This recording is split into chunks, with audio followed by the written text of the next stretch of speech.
सभी साथियों को मेरा हाथ जोड़कर नमस्कार। प्रिय साथियों, आज गौतम वास्तु ज्योतिष में एक बार फिर से आपका बहुत बहुत स्वागत है।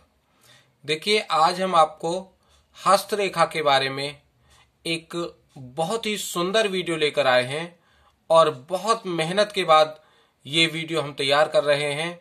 तो इस वीडियो को आप ध्यान से देखिए और भरपूर लाभ उठाइए। और इसके बारे में यदि आपको अधिक जानकारी की आवश्यकता हो तो डिस्क्रिप्शन में हमारा मोबाइल नंबर लिखा हुआ है और हम आपको बता भी देते हैं। हमारा मोबाइल नंबर है 8630715311। तो स्टार्ट करते हैं। देखिए, आज इसमें हमने आपको बहुत बहुत सुंदर जो योग हैं उनके बारे में बताया है और जो हाथ में अलग अलग तरह के निशान होते हैं, चिन्ह होते हैं, उनके बारे में बताया है। सबसे पहले हम शुरू करते हैं। हाथ में आपने बहुत जगह देखा होगा कि इस तरह की खड़ी रेखाएं होती हैं। तो ये रेखाएं बहुत अच्छी मानी गई हैं। ये रेखाएं जहां भी होती हैं बहुत अच्छा काम करती हैं। मान लीजिए यहाँ सूर्य पर्वत है, अगर सूर्य पर्वत पर ये रेखाएं हैं तो यहाँ बहुत अच्छा काम करती हैं। जैसे ये खड़ी रेखा है, ये खड़ी रेखा है, ये व्यक्ति का मान सम्मान बढ़ाती हैं।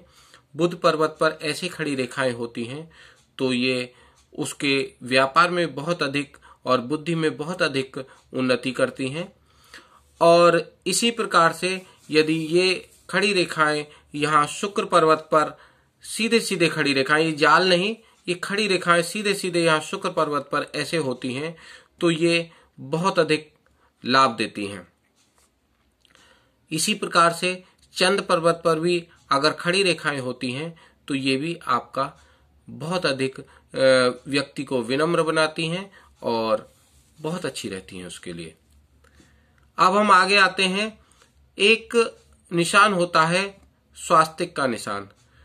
ये निशान किसी के भी हाथ में कहीं भी हो, ये व्यक्ति को धर्म की ओर ले जाता है और उसको धार्मिक बनाता है। एक और निशान होता है ये आयत का निशान। इस तरह से चौकोर निशान जो होता है, ये वाला निशान, ये किसी भी पर्वत पर हो, उस पर्वत के जो गुण होते हैं उनमें बहुत अधिक वृद्धि कर देता है। जैसे अगर शनि पर्वत पर ये वाला निशान है तो व्यक्ति बहुत अधिक कर्मठ हो जाएगा, बहुत अधिक कर्मशील होगा, मेहनती होगा और मेहनत के दम पर बहुत कुछ कर सकता है। और यदि यही निशान यहाँ चौकोर निशान इस जगह होगा मंगल पर्वत पर तो यहां भी ये बहुत अच्छा काम करता है और व्यक्ति को बहुत अधिक साहसी बना देता है। यदि यही निशान शुक्र पर्वत पर होता है तो शुक्र पर्वत पर कोई भी इस तरह का चौकोर निशान होता है अगर इस तरह का, तो ये बहुत अधिक फायदा करता है और व्यक्ति को बहुत सुखी जीवन यापन करने के लिए योग बनाता है। और हम आगे चलते हैं। एक इस तरह का निशान होता है जिसे हम नक्षत्र का निशान बोलते हैं। तो इस तरह का निशान अगर कहीं भी किसी भी पर्वत पर होता है, हमारे शुक्र पर्वत पर होता है तो बहुत अधिक सुखी जीवन उस व्यक्ति का हो जाता है। अगर गुरु पर्वत पर होता है, ये गुरु पर्वत है, तर्जनी उंगली होती है ये, और इसके जो बिल्कुल नीचे जो पर्वत होता है इसको गुरु पर्वत कहते हैं। अगर इस पर्वत पर ये नक्षत्र वाला निशान होता है तो ये निशान, ये वाला निशान अगर यहाँ होता है तो ये बहुत अधिक फायदा करता है और व्यक्ति की बुद्धि को बहुत अधिक बढ़ा देता है, उसके धार्मिक विचार बहुत अच्छे कर देता है और उसकी नेतृत्व जो क्षमता होती है उसको बहुत अच्छा कर देता है। इसी प्रकार से एक निशान होता है ये जिसे त्रिभुज बोलते हैं। ये त्रिभुज का निशान जो ब्लू कलर में है, इसको देख सकते हैं आप। ये त्रिभुज का निशान अगर बीचों बीच हथेली में होता है तो बहुत ही अधिक शुभ माना गया है और ये व्यक्ति को बहुत अधिक धनवान बनाता है। और जैसे जैसे व्यक्ति की आयु बढ़ती जाती है, व्यक्ति का धन बढ़ता जाता है और वो एक समय जाकर बहुत अधिक धनवान हो जाता है। तो जहां भी ये त्रिभुज का निशान हो वो बहुत अच्छा संकेत है और ये बड़े अच्छे निशान हैं जो किसी भी हाथ में देखे जाएं तो बहुत अच्छे माने जाते हैं। एक ये निशान होता है जिसे हम चूहे वाला निशान बोलते हैं और इस चूहे वाले निशान को यदि किसी भी हाथ में ये बनता है, हाथ में, हथेली में, कहीं भी बनता है, पूरे हाथ में कहीं भी बनता है, तो ये निशान बहुत अच्छा माना जाता है। ऐसे व्यक्तियों को अकस्मात धन की प्राप्ति हो जाया करती है। और एक निशान होता है ये कमल के फूल का निशान। अगर इस तरीके से कमल के फूल का निशान कहीं भी होता है किसी भी हाथ में, तो व्यक्ति बहुत अधिक धनवान और बहुत ही भाग्यशाली होता है। कमल के फूल के साथ साथ कमल, शंख, चक्र और गदा, इस तरह का भी कोई निशान होता है तो वो व्यक्ति बहुत अधिक भाग्यशाली और धनवान माना जाता है।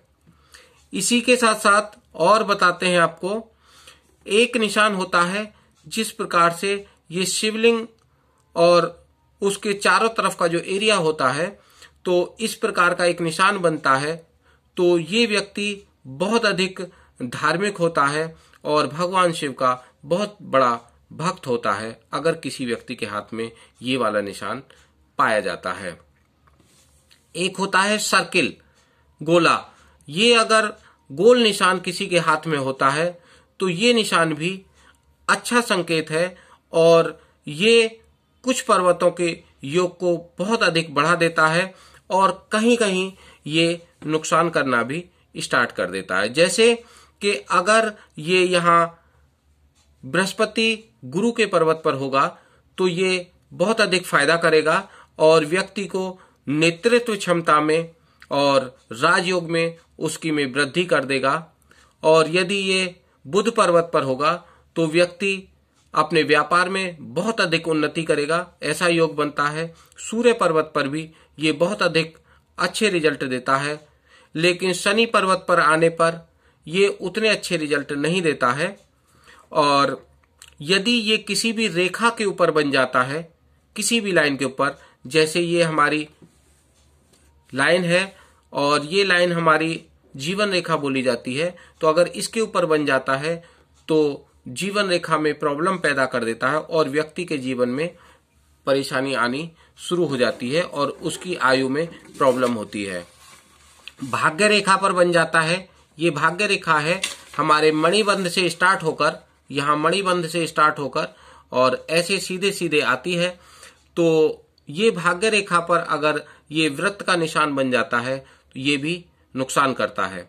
और ये किसी भी रेखा पर अगर इस तरह का वृत्त का निशान बन जाता है या सर्किल का निशान बन जाता है तो ये नुकसान करता है।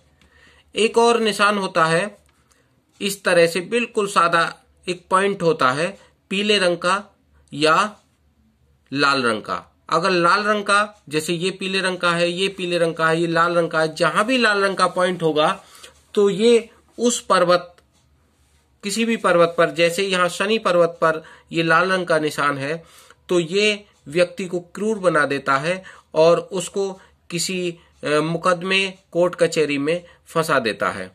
इसी प्रकार से अगर ये पीले रंग का निशान यहाँ हार्ट लाइन पर बन जाता है तो उसके हार्ट को कमजोर कर देता है और इस एज में जाकर उस व्यक्ति को हार्ट में प्रॉब्लम आती है। एज आप निकालना जानते होंगे कि यहाँ से और यहाँ तक आप पूरे 100 वर्ष के बराबर मान के, और उस अंदाजे से, या आपको अंदाजा नहीं हो पाता है, आप गैस नहीं लगा पाते हैं, तो आप धागे से नापकर और ये यहाँ तक की एज निकाल सकते हैं।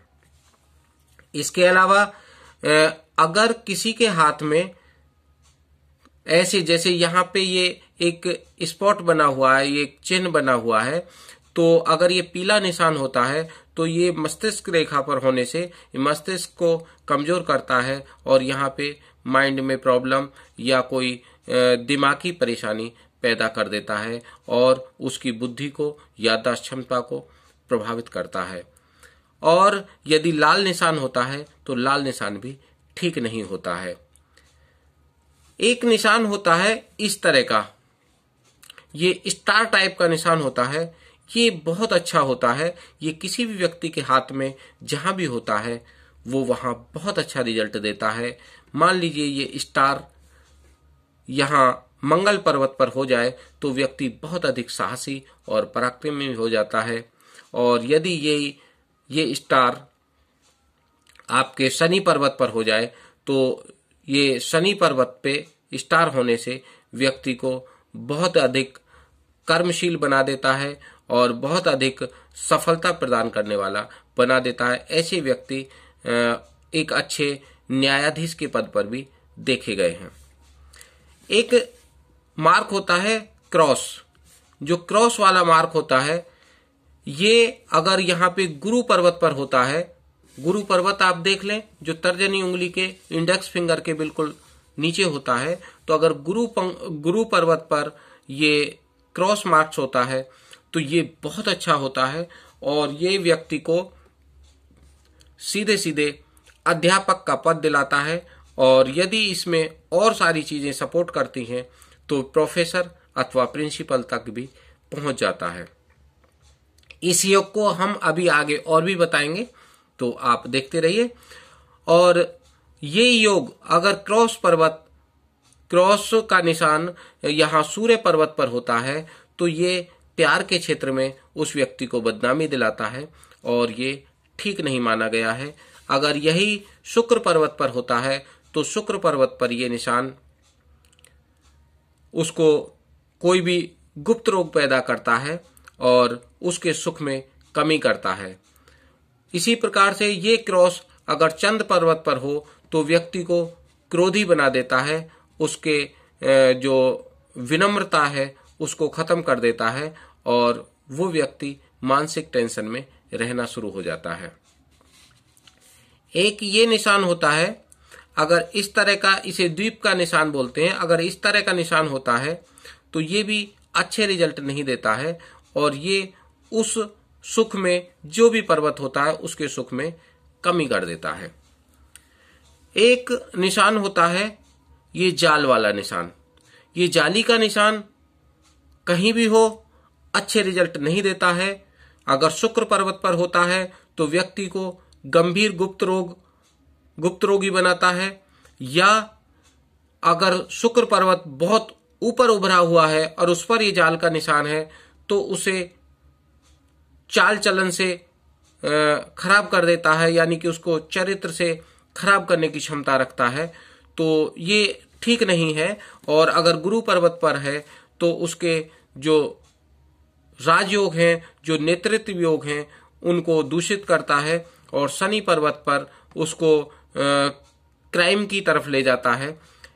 और अगर सूर्य के पर्वत पर होता है तो उसके यश मान सम्मान में कमी करता है। और यदि ये जाल का निशान यहाँ बुध पर्वत पर होता है तो व्यक्ति को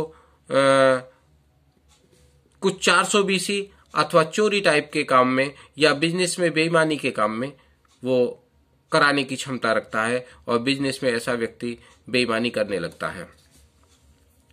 एक चीज और है कि यदि किसी के ये ब्लैक स्पॉट होते हैं, जिसको तिल भी बोलते हैं कुछ लोग, यहाँ पे हों या यहाँ पे हों, तो ये यहाँ शुक्र पर्वत पर जो अगर मुट्ठी बांधने पर बाहर आता है तो कम अच्छा माना गया है। लेकिन अगर ये मुट्ठी के अंदर जैसे यहाँ पर या यहाँ पर कहीं भी होता है तो ये ब्लैक स्पॉट ये अच्छा माना गया है, जिसे काला तिल बोलते हैं, ये अच्छा माना गया है। लेकिन ये मुट्ठी के अगर अंदर आता है तो ज्यादा अच्छा होता है और इसको हम कुल मिलाकर ठीक कह सकते हैं। एक और चीज पे आते हैं हम कि यहाँ पे हमारे जो नाखून होते हैं, अंगूठे का नाखून, उंगली के नाखून, तो यहाँ नाखूनों में इस तरीके से गोल गोल ऊपर व्हाइट चंद्र बन जाते हैं। तो अगर ऐसे छोटे छोटे व्हाइट चंद्र बनते हैं तो बहुत शुभ माने गए हैं और ऐसा व्यक्ति बहुत भाग्यशाली होता है और अनायास ही वो अपनी उन्नति करता रहता है। लेकिन हाँ, इनका कलर हल्का सा लालिमा लिए होना चाहिए, वो अच्छा माना गया है। एकदम सफेद या पीलेपन पे होता है तो बीमारी का सूचक होता है और वो ठीक नहीं माना गया। यहाँ हम अंगूठे को फिर हम उल्टी तरफ से देखते हैं तो अंगूठे में यहाँ पे 3 निशान देखे जाते हैं। तो इधर का पहला निशान ये बचपन माना गया है। अगर ये ऐसे निशान टूटा हुआ है, ये रेखा टूटी हुई है, तो उस व्यक्ति का बचपन अच्छा नहीं होता है। अगर बीच वाली रेखा ये क्लियर है तो उसकी जवानी अच्छी होती है। और ये अगर बुढ़ापे में, ये तीसरी रेखा जो बुढ़ापे की मानी गई है, अगर ये भी टूटी होती है तो उस व्यक्ति का बुढ़ापा अच्छा नहीं होता। कुछों की तीनों रेखाएं अगर साबुत होती हैं तो उसका बचपन, जवानी और बुढ़ापा तीनों अच्छे होते हैं। और अगर एक रेखा टूटी हुई है तो एक चीज अच्छी नहीं होती। इसको भी हम देख सकते हैं। और इसके साथ साथ ये रेखाएं, ये संतान रेखा होती हैं और इसको हम यहां से देखते हैं और यहां से इसकी आयु का अंदाजा लगाते हैं कि ये आयु कितनी आयु में जाके इस व्यक्ति को संतान होगी। जो गहरी रेखाएं होती हैं वो पुत्र की होती हैं, जो हल्की रेखाएं होती हैं वो पुत्री की होती हैं। इस तरीके से देख सकते हैं। और इधर साइड में जो चंद्र पर्वत के बराबर में रेखाएं होती हैं, इस तरह की ये रेखाएं बहन भाई की होती हैं और यहाँ भी गहरी रेखाएं भाई की होती हैं और हल्की रेखाएं बहन की होती हैं। इसको भी हम आसानी से देख सकते हैं। और इसके साथ साथ यहाँ पे जो रेखाएं होती हैं, यहाँ पे इस जगह भी कुछ रेखाएं होती हैं। तो ये रेखाएं कुछ प्रेमिका या प्रेमी की रेखाएं होती हैं। ये रेखाएं प्रेम का या प्रेमी की रेखाएं होती हैं। और ये जो बड़ी रेखा होती है, जो हृदय रेखा और तर्जनी के बीच, हृदय रेखा और कनिष्का के जो बीच की रेखा होती है, बड़ी रेखा, ये वाली रेखा, ये रेखा जो होती है ये मानी जाती है विवाह रेखा। तो इसके हिसाब से हम यहां से देखते हैं, जो हमारी ये वाली लाइन होती है हृदय रेखा जो होती है, तो हार्ट लाइन से देखते हैं कि जितनी दूर होती है विवाह उतनी ही देर से होता है। और ये लाइनें जो होती हैं उंगलियों में, ये मित्र की रेखाएं होती हैं। ये बिजनेस लाइन के मित्र हो गए, ये हमारे गवर्नमेंट क्षेत्र के मित्र हो गए, ये हमारे शनि के क्षेत्र के जो हमारे कार्यशैली या हमारे लड़ाई झगड़े वाले मित्र हो गए, और ये हमारे आध्यात्मिक क्षेत्र के या राजनीति वाले मित्र हो गए। ये बहुत अच्छा देखने से पता चल जाता है। एक चीज और बता दें, ये वाला जो एक निशान होता है तीर का निशान, ये निशान भी बहुत अच्छा माना जाता है और ये युद्ध में विजय दिलाने वाला निशान होता है। अगर मंगल पर्वत पर है तो ऐसा व्यक्ति बिल्कुल निडर और साहसी होता है, और यदि ये गुरु पर्वत पर है तो ऐसा व्यक्ति राजनीति में निडरता के साथ आगे बढ़ता है और अपने लक्ष्य को प्राप्त कर लेता है। एक निशान और होता है, ये निशान होता है पताका का निशान। जैसे झंडा होता है, झंडा का निशान होता है जिसे पताका बोलते हैं, फ्लैग का मार्क होता है। तो इसमें क्या होता है कि ऐसा व्यक्ति जिसके ये फ्लैग मार्क बना हुआ हो, वो व्यक्ति बहुत अधिक नाम और ख्याति प्राप्त करता है, और जहां भी ये फ्लैग मार्क होगा ये उस पर्वत को बहुत अधिक उसके गुणों को विकसित कर देगा और उसे उस क्षेत्र में बहुत अधिक नाम दिलाने की क्षमता रखता है। अब हम इन सारी चीजों के बाद में एक और योग बताते हैं। एक होता है ये चंद्र योग। अगर ये चंद्रमा का निशान भी किसी व्यक्ति की हथेली पर होता है तो ये किसी भी जगह हो अच्छा माना जाता है। एक अब इस सब के साथ साथ अब हम योग पे आ जाते हैं। ये जो निशान थे, जो चिन्ह थे, इनके बारे में हमने सब बता दिया। अब हम योग पे आ जाते हैं। एक होता है महालक्ष्मी योग। महालक्ष्मी योग और जिसे हम अरबपति योग भी कह सकते हैं। ऐसे व्यक्ति के पास करोड़ों अरबों की संपत्तियां हुआ करती हैं और ऐसा व्यक्ति कभी भी दरिद्र नहीं होता है। सबसे पहले हम आपको इस योग को बताने जा रहे हैं, तो ध्यान से देखिए। ये योग जब बनता है जब हमारा शुक्र पर्वत, ये वाला शुक्र पर्वत होता है, जब ये शुक्र पर्वत बिल्कुल साफ और ऊंचा होता है, इस पे कोई खराब जैसे जाल वाला निशान है ऐसे निशान नहीं होते हैं, और एक ये वाला निशान ना हो, जो दीप का निशान है ये वाला निशान ना हो, और ये जाल वाला निशान ना हो, और बाकी ये निशान हो, कोई दिक्कत नहीं, ये भी अच्छा है, ये भी अच्छा है, ये भी अच्छा है। और शुक्र पर्वत बहुत अधिक उभरा हुआ और साफ सुथरा हो, लालिमा लिए हुए हो। इसके अलावा जो हमारी हार्ट लाइन है और जो हमारी माइंड की लाइन है, जो मस्तिष्क रेखा और हृदय रेखा, इन दोनों के बीच में ये चौकोर स्थान, ये ब्लू वाला नहीं, ये रेड वाला जो चौकोर स्थान बन रहा है, इस तरह का अगर चौकोर स्थान बनता है, ये वाला योग होना चाहिए। और जो एक रेखा ये भाग्य रेखा होती है, ये वाली रेखा, ये भाग्य रेखा बिल्कुल स्पष्ट होनी चाहिए। तो ऐसा व्यक्ति निश्चित तौर पर बहुत अधिक धनवान होता है, इसमें कोई भी दो राय की बात नहीं है। और ऐसा व्यक्ति करोड़ों अरबों की संपत्ति का मालिक होता है और उसका कोई भी कार्य, कितनी बड़ी इच्छा अभिलाषा कभी भी अधूरी नहीं रहती और बहुत अधिक भाग्यवान होता है। अब इसके आगे का योग हम बताते हैं। बहुत लोग ट्राई करते हैं IAS, इंडियन एडमिनिस्ट्रेशन सर्विस। तो इंडियन एडमिनिस्ट्रेशन सर्विस यानी कि IAS की परीक्षा बहुत लोग देते हैं, उसमें जल्दी से सफल नहीं हो पाते। तो उसके बारे में आज हम आपको बताते हैं। इसका योग होता है, बड़ा सुंदर योग है। ये हमारी कनिष्का उंगली, ये कनिष्का उंगली जब अपने बराबर वाली इस अनामिका उंगली से, यानी कि स्मॉल फिंगर जब रिंग फिंगर के इस वाले निशान से ऊपर आ जाती है और करीब करीब यहां तक आ जाती है, आधे से भी ऊपर आ जाती है, करीब करीब यहां तक आ जाती है, तो ये योग IAS के लिए एक स्टार्टिंग योग है। यानी कि ऐसे व्यक्ति बहुत उच्च पद पर जाते हैं और ये IAS बनाने में एक सहायक योग है। और इसके कौन कौन से योग होते हैं जो इस IAS योग को पक्का कर देते हैं? सबसे पहला, कनिष्का उंगली इस निशान से आगे होनी चाहिए, जितनी भी आगे होगी उतना ज्यादा अच्छा होगा।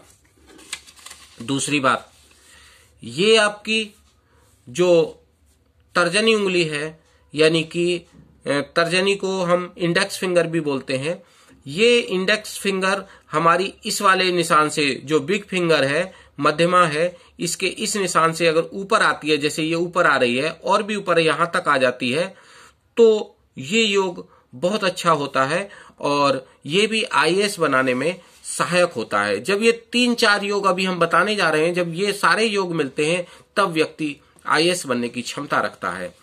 एक कनिष्का उंगली, स्मॉल फिंगर और एक इंडेक्स फिंगर, ये दोनों बड़ी होनी चाहिए और हल्का सा इनका झुकाव इस साइड में होना चाहिए। इस वाली इंडेक्स फिंगर का झुकाव थोड़ा सा इस साइड में होना चाहिए। और एक रेखा होती है ये भाग्य रेखा, ये भाग्य रेखा निश्चित तौर पर स्पष्ट होनी चाहिए। और एक ये सूर्य रेखा है, ये सूर्य रेखा जो आपकी रिंग फिंगर पर जाकर खत्म होती है और मणिबंध से स्टार्ट होती है।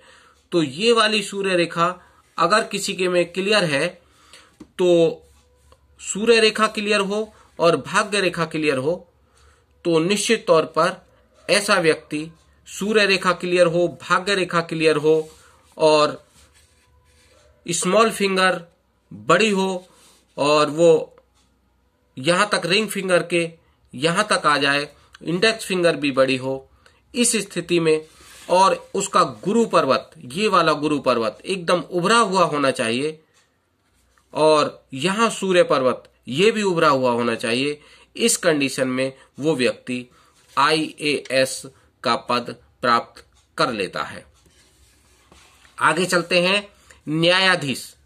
जो व्यक्ति न्यायाधीश बनना चाहते हैं, जज बनना चाहते हैं, अर्थात पीसीएसजे का एग्जाम देना चाहते हैं, उनके लिए ये शनि पर्वत उभरा हुआ और साफ सुथरा होना चाहिए। ये बहुत बड़ी शर्त है। और ये सूर्य पर्वत भी बिल्कुल साफ होना चाहिए और ये सूर्य रेखा उनकी हर हालत में क्लियर होनी चाहिए। उस स्थिति में ये व्यक्ति न्यायाधीश बन जाते हैं। आगे चलते हैं, सीए यानी कि चार्टर्ड अकाउंटेंट। जो लोग सीए बनना चाहते हैं उनके लिए ये बुध पर्वत, जो कनिष्का अंगुली के बिल्कुल जड़ में होता है, ये बुध पर्वत बहुत अच्छा होना चाहिए। और बुध पर्वत पे ये जाल वगैरह का निशान ना हो, एकदम उभरा हुआ और मोटा मोटा ये बुध पर्वत होना चाहिए। इसके साथ साथ उसका शुक्र पर्वत बिल्कुल साफ सुथरा होना चाहिए और ये सूर्य रेखा भी अच्छी होनी चाहिए और भाग्य रेखा भी अच्छी होनी चाहिए। तो वो व्यक्ति सीए बन जाते हैं निश्चित तौर पर। अब हम आते हैं ज्योतिषी। जो व्यक्ति ज्योतिष का काम करते हैं और ज्योतिषी बनना चाहते हैं, उनके लिए ये शुक्र पर्वत साफ सुथरा होना चाहिए। वो व्यक्ति ज्योतिष में सफल हो जाएंगे। एक धर्माचार्य, जो व्यक्ति बड़े बड़े मठाधीश या धर्माचार्य होते हैं, बहुत अच्छे धर्म के मामले में प्रवचन करते हैं, उन लोगों की भी रेखाएं होती हैं। उनका शुक्र पर्वत निश्चित तौर पर अच्छा होना चाहिए और गुरु पर्वत भी उभरा हुआ होना चाहिए। तो ऐसे व्यक्ति धर्माचार्य बन जाते हैं। और उस पे भी अगर सूर्य रेखा ये यहां से ऐसे अच्छी होती है और इसकी ये सपोर्ट रेखाएं भी होती हैं, तो निश्चित तौर पर बहुत अधिक नाम प्राप्त करते हैं ऐसे धर्माचार्य। अध्यापक रेखा, टीचिंग लाइन में अगर किसी व्यक्ति को करियर बनाना है तो टीचिंग के लिए ये गुरु पर्वत पर क्रॉस होना बहुत आवश्यक है और सूर्य रेखा अच्छी होना आवश्यक है और ये बुध पर्वत उभरा हुआ होना चाहिए। तो वो व्यक्ति अध्यापक निश्चित तौर पर बन जाएगा। आगे चलते हैं, राजनेता। अगर कोई व्यक्ति राजनेता बनना चाहता है, उसके लिए ये भाग्य रेखा अच्छी होनी चाहिए, ये सूर्य रेखा अच्छी होनी चाहिए और ये गुरु पर्वत उभरा हुआ होना चाहिए और शनि पर्वत उभरा हुआ होना चाहिए। निश्चित तौर पर वो व्यक्ति राजनेता बन जाएगा। अभिनेता के लिए ध्यान दें कि जो व्यक्ति अभिनेता बनना चाहता है, उस व्यक्ति का ये शुक्र पर्वत उभरा हुआ और साफ सुथरा होना चाहिए और इस शुक्र पर्वत के साथ साथ उसका जो सूर्य पर्वत है, ये भी उभरा हुआ होना चाहिए, साफ होना चाहिए और ये सूर्य रेखा स्पष्ट होनी चाहिए। वो व्यक्ति अभिनेता बन जाता है। और अभिनेत्री, एक अच्छी अभिनेत्री बनने के लिए ध्यान दें कि उसका शुक्र पर्वत बहुत अच्छा होना चाहिए, सूर्य रेखा उसकी अच्छी होनी चाहिए, उसकी उंगलियां लंबी और मुलायम होनी चाहिए और हाथ हल्की लालिमा लिए हुए हो और अंगूठा मुलायम और थोड़ा सा लचीला होना चाहिए। तो ऐसी जो स्त्रियां हैं वो निश्चित तौर पर एक अच्छी अभिनेत्री बन सकती हैं। आईपीएस यानी कि इंडियन पुलिस सर्विस, तो जो आईपीएस होते हैं उनका भी बहुत अच्छा योग हाथ में देखा जा सकता है। सबसे पहले उनका ये मंगल पर्वत यहाँ पे ये उभरा हुआ होना बहुत जरूरी है, बिल्कुल साफ होना चाहिए, उभरा हुआ होना चाहिए। मंगल पर्वत के साथ साथ सूर्य पर्वत ये बहुत अच्छी कंडीशन में उभरा हुआ होना चाहिए, सूर्य रेखा अच्छी होनी चाहिए और ये गुरु पर्वत उभरा हुआ हो। तो ऐसे व्यक्ति निश्चित तौर पर आईपीएस बन जाते हैं। एक और पद होता है इंजीनियर का पद। इंजीनियर कौन लोग बन पाते हैं? उनका ये शनि पर्वत अच्छा होना चाहिए, शनि पर्वत के साथ साथ ये मंगल पर्वत उनका अच्छा होना चाहिए और शुक्र पर्वत भी अच्छा हो और बुध पर्वत पे 1 या 2 खड़ी रेखाएं हों तो निश्चित तौर पर ऐसे लोग इंजीनियर बन जाते हैं। इंजीनियर के लिए गुरु पर्वत अच्छा नहीं हो, ये ज्यादा अच्छी बात है, और गुरु पर्वत वहां पे दबा हुआ हो तो इंजीनियर का योग और अच्छा बन जाता है। आगे आते हैं बहुत बड़े उद्योगपति। बहुत बड़ा उद्योगपति व्यक्ति कब बनता है? देखिए, बहुत बड़ा उद्योगपति बनने के लिए उसका बुध पर्वत बहुत अच्छा होना चाहिए और उभरा हुआ होना चाहिए, और उसकी ये भाग्य रेखा अच्छी होनी चाहिए, सूर्य रेखा भी उसकी अच्छी होनी चाहिए, और शुक्र पर्वत अच्छा होना चाहिए। तो ऐसे व्यक्ति बहुत बड़े उद्योगपति बन जाते हैं निश्चित तौर पर। डॉक्टर कौन लोग बनते हैं? डॉक्टर के लिए मंगल पर्वत अच्छा होना चाहिए, गुरु पर्वत अच्छा होना चाहिए। मंगल सर्जन बनाता है, बहुत अच्छा सर्जन बनाता है। गुरु अच्छा मेडिसिन बनाता है, और मेडिसिन के क्षेत्र में ऐसा व्यक्ति आगे बढ़ता है, और मंगल अच्छा होने पर सर्जन के क्षेत्र में बढ़ता है। और इन लोगों के लिए शनि पर्वत भी अच्छा होना आवश्यक है, और सूर्य रेखा भी होनी चाहिए। ऐसे व्यक्ति निश्चित तौर पर अच्छे डॉक्टर बन जाते हैं। डॉक्टर के आगे नौसेना यानी कि जो जल की सेना होती है, उसमें कोई अगर व्यक्ति को पद प्राप्त करना है तो उसके लिए हमारा ये चंद्र पर्वत अच्छा होना चाहिए, चंद्र पर्वत उभरा हुआ होना चाहिए, और उसके साथ साथ सूर्य रेखा हमारी अच्छी होनी चाहिए। तो ऐसे व्यक्ति नौसेना में शामिल हो जाते हैं, और मंगल भी इसके साथ साथ उभरा हो तो वो और भी अच्छी स्थिति हो जाती है। अब हम आते हैं वायुसेना यानी कि इंडियन एयरफोर्स। इंडियन एयरफोर्स के योग के लिए चंद्र पर्वत अच्छा होना चाहिए, मंगल पर्वत यहाँ पे अच्छा होना चाहिए, और सूर्य रेखा प्रबल होनी चाहिए। निश्चित तौर पर ऐसा व्यक्ति इंडियन एयरफोर्स में जा सकता है।